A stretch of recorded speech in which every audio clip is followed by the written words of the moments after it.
Κάτσε Δημητρούλα μου. Η μεγάλη δύναμη Άλκης Καψουρόπεδο, Γιάννης Παντής και ο Γιώργος Φιλανάκης το έχουν γράψει αυτό το τραγούδι.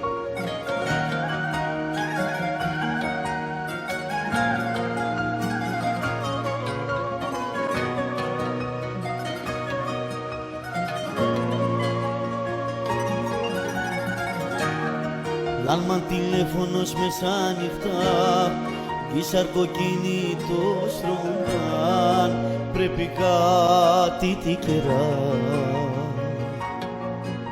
Μογγί του νεμαγγελάντρα, του σαρμε μαγκαβάτι τζουτζάβ, κομμερίπε μαζιτάς. Με καλά του τα κανάς απ' τους